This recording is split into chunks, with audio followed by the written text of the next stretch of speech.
Hoy nos vamos a meter con un material, híjole, fascinante. Plantea una idea muy radical, Bastante. que dentro de nuestra mente opera una especie de saboteador. Un mecanismo que, sin que nos demos cuenta, fabrica todo nuestro desorden. Ajá. El texto lo llama el ventríloco. Y bueno, nuestra misión hoy es ponerlo bajo el reflector.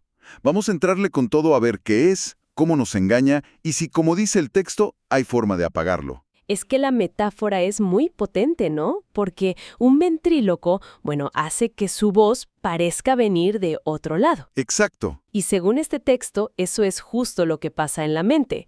Creemos que nuestras ansiedades, nuestros pleitos, nuestras decisiones son nuestras, que vienen de un yo coherente. Claro, de uno mismo. Pero el texto dice que no, que en realidad son la voz de este mecanismo automático, de este ventríloco interno. Justo eso. Así que el plan es este. Vamos a desmenuzar juntos qué es este ventríloco.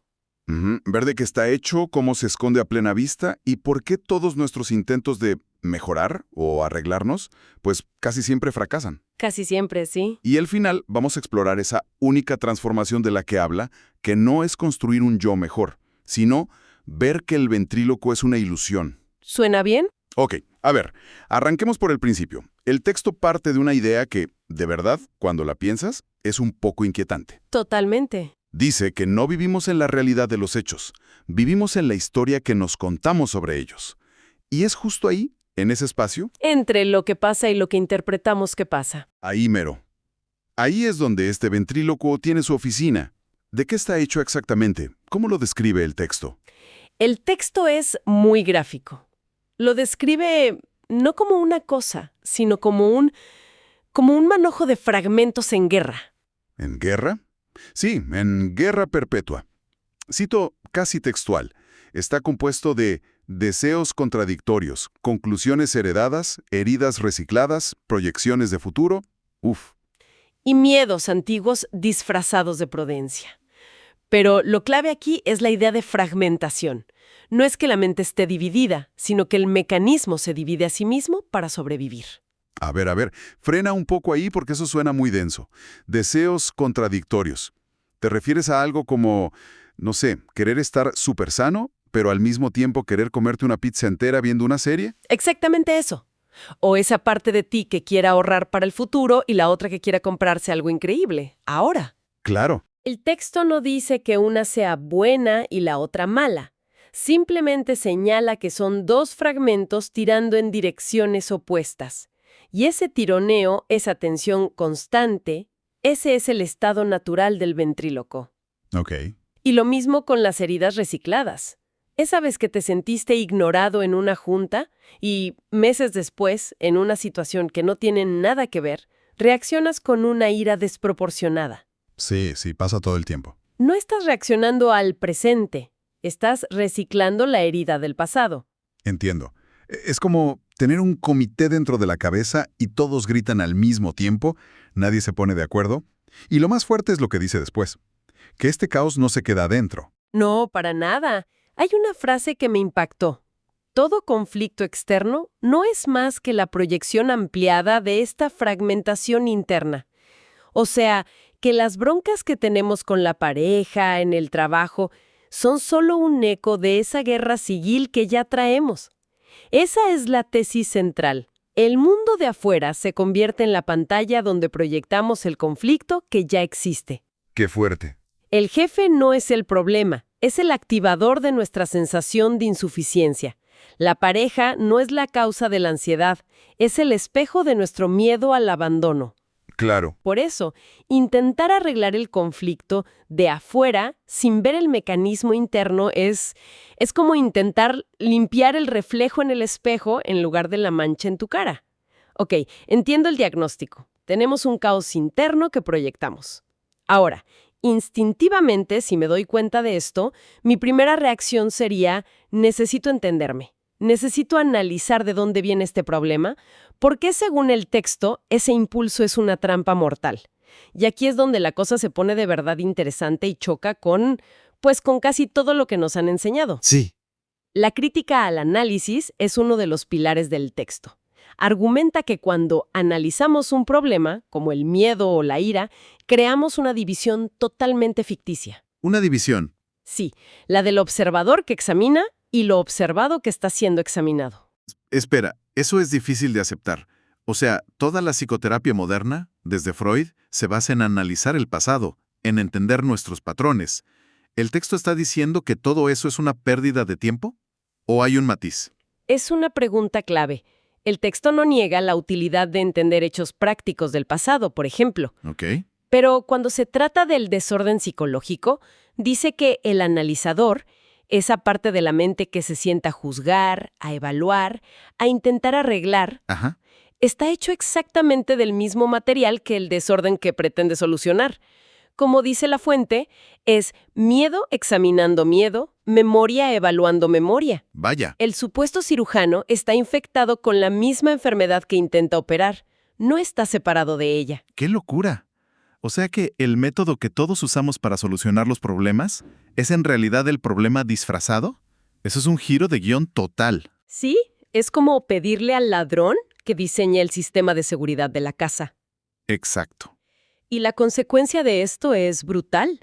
El análisis, dice el texto, no resuelve nada, solo produce tiempo. Produce tiempo. Y el tiempo es el escondite perfecto del desorden. Nos da la ilusión de que estamos avanzando, de que estamos trabajando en nosotros mismos, cuando en realidad solo estamos posponiendo el problema. Le damos más espacio para mutar y sobrevivir. Y esto nos lleva a una de las frases más, explosivas de todo el material. Sí, es muy directa. La claridad no es un proceso gradual, es un acto inmediato o no aparece. Es que choca con toda nuestra cultura del progreso personal, ¿no? Nos venden la idea de que la paz mental es como subir una escalera paso a paso, año tras año. Claro, el proceso. Y el texto dice que no, que es como encender la luz en un cuarto oscuro. O está encendida o no lo está. No hay un poco encendida. Ujú. La claridad es la ausencia del desorden. Y esa ausencia no se construye por partes. Simplemente ocurre. Ocurre cuando el mecanismo del desorden se ve por completo. Ok, si el análisis es una trampa, porque el analizador es parte del problema, eso me hace pensar, ¿quién es ese analizador? ¿De qué está hecho ese yo que intenta arreglar las cosas? Si el pensamiento no es la solución, ¿qué nos dice el texto sobre el pensamiento mismo? Plantea que el pensamiento, en su nivel psicológico, no es libre, ni creativo. Es fundamentalmente memoria operando de forma automática. Memoria automática. ¿Sí? Es una reacción de todo nuestro pasado, experiencias, heridas, placeres, a un estímulo que ocurre en el presente. Y este mecanismo de reacción, según el texto, genera dos impulsos básicos que nos gobiernan. ¿Cuál es? La búsqueda de placer, que quiere repetirse, y el miedo al dolor, que busca protección a toda costa. Y me imagino que son esos dos impulsos, la zanahoria y el garrote, los que construyen y mantienen la sensación de que hay un yo en el centro de todo, ¿no? Exacto. Un yo que tiene que ser protegido, que tiene que conseguir cosas. Justo. El texto es muy claro al definir este yo. No lo ve como una esencia o un alma, Sino como qué. sino como una acumulación organizada. Es casi como un archivo, y lista los componentes de ese archivo. Recuerdos convertidos en identidad, heridas convertidos en historia, deseos convertidos en propósito. Híjole, es como si nuestro yo fuera un perfil de redes sociales que hemos curado por años. Es una analogía perfecta. Está hecho de las fotos del pasado, o sea, los recuerdos, las historias que contamos de por qué somos como somos, las heridas, y la imagen que queremos proyectar al futuro, el propósito. Y nos la pasamos todo el día protegiendo y puliendo ese perfil. Totalmente. Y eso nos lleva a la gran paradoja que el texto subraya con muchísima fuerza. Cito, el yo busca seguridad, pero él mismo es la causa de toda inseguridad. Vaya. El yo busca paz, pero él mismo es el origen de toda perturbación. Es un mecanismo que intenta apagar con gasolina los incendios que él mismo provocó. Claro.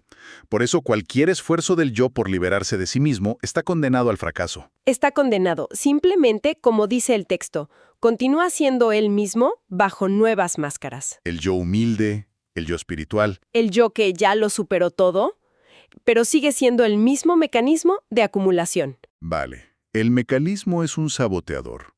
El análisis es su escondite y el yo es su creación. Pero si es tan escurridizo y la introspección es una trampa, ¿cómo? ¿Cómo diablos se le puede ver en acción? Ahí está el punto. El texto dice que no se puede ver en aislamiento, que es en el día a día, en la interacción con otros donde se revela. La frase es, la relación expone lo que la introspección oculta. Así es, las relaciones, ya sean de pareja, de trabajo, las que sean, funcionan como un espejo implacable. Un espejo que no podemos engañar. Exacto. Mientras que yo en mi soledad puedo contarme la historia de que soy una persona superpaciente. Ajá. La relación me muestra la verdad cruda. El texto lo desglosa con ejemplos muy directos. Dice, toda comparación revela insuficiencia. Todo apego revela miedo. Toda exigencia revela carencia. A ver, pongamos un ejemplo práctico. Digamos que me molesta que mi pareja llegue tarde. Yo creo que mi enojo está justificado por su tardanza. ¿Cómo lo vería el texto? El texto diría que la tardanza es solo el gatillo, no la bala. Ok, la bala ya estaba en la recámara. Quizás esa tardanza activa un miedo profundo a no ser importante, a ser ignorado. El enojo no es por los 15 minutos, es por la historia que el ventríloco construye instantáneamente alrededor de ese hecho. No le importo, no me respeta. Claro, el texto es clarísimo. No es el otro quien hiere, es la estructura interna reaccionando ante sus propias expectativas no cumplidas. El otro, sin saberlo, simplemente pulsó un botón que ya estaba ahí. Eso es muy fuerte, porque le quita todo el poder a la narrativa de la víctima. Ya no es «me hiciste enojar», es mi mecanismo reaccionó con enojo. exacta. Y esto me lleva a otro concepto del texto que suena, pues, muy drástico. Morir cada día. Obviamente no es literal, pero ¿qué significa en la práctica? El texto insiste mucho en que no es un acto místico ni una pose espiritual, es algo profundamente práctico. ¿Cómo qué? Significa dejar caer la carga psicológica, la que acumulamos y arrastramos de un día para otro. Piénsalo así, ayer tuviste esa discusión por la tardanza. Morir a eso significa que hoy no empiezas el día con la armadura puesta, esperando la segunda parte de la pelea. O sea, no es olvidar o reprimir, sino no cargar con el guión del día anterior. Exacto, es ver la completa inutilidad de cargar con la continuidad psicológica. El texto lo detalla. Esa carga son las ofensas acumuladas, los logros usados como identidad, los miedos convertidos en profecías. Morir a esa carga es simplemente dejar de alimentar al yo que se nutre de la continuidad, del yo soy el que ayer se ofendió y mañana se preocupará. Es empezar el día sin la biografía a cuestas. Entonces, ¿qué significa todo esto? Si el análisis no funciona, si el yo es el problema, ¿cuál es la salida? ¿Qué se supone que hay que hacer? Y esa es la pregunta del millón. La respuesta del texto es que la salida no es un hacer, es un ver. Un ver. Sí. Introduce el concepto de silencio, pero es crucial entender a qué se refiere. No es el silencio que se logra forzando la mente a callarse o repitiendo un mantra. Entonces, ¿qué es? Lo describe como la ausencia del conflicto interno. Es lo que queda de forma natural cuando el ventríloco deja de hablar. ¿Y cómo deja de hablar? Según el texto, deja de hablar cuando su actividad, todo ese ruido, ese análisis, esa fragmentación, se ve de manera directa, total. Ok, pero sin ninguna intención de cambiarla. Sin juicio, sin condena, sin resistencia. Simplemente se ve por lo que es. Un mecanismo automático, impersonal, como el latido del corazón. Ajá. En el momento en que se ve así, sin que el yo se identifique con él, el mecanismo pierde su energía. Y esa visión directa, sin un intérprete que la analice. Eso es lo que el texto llama la única transformación. Correcto. Y se esfuerza mucho en aclarar que esta transformación no es moral, no te vuelves mejor persona, no es filosófica y, sobre todo, no es gradual. No es gradual. No. Es la caída del ventríloco al ser comprendido en su totalidad. Lo describe como un corte limpio, algo que no requiere esfuerzo posterior, y lo resume en una de sus frases más potentes.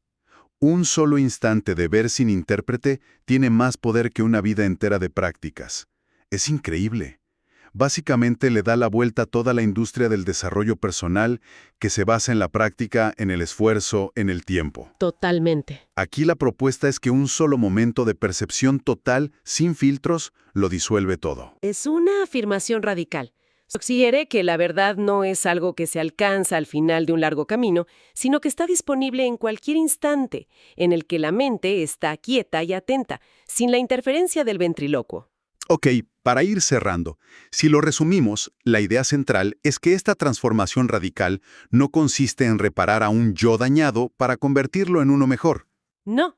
Se trata de ver de forma directa que ese yo, ese ventríloco, pues, nunca tuvo una sustancia real, era solo un conjunto de patrones automáticos. Exactamente. Y el epílogo del texto lleva esta idea a su conclusión lógica, conectando el desorden interno con el estado del mundo. Ah, claro.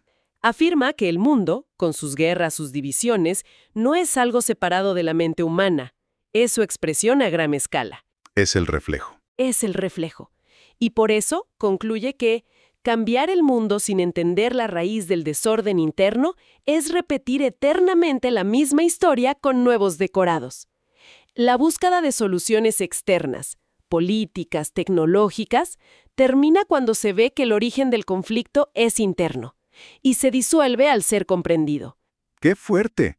El texto cierra diciendo que cuando el ventríloco desaparece, lo que queda no es un nuevo comienzo ni un final, sino lo que siempre estuvo ahí.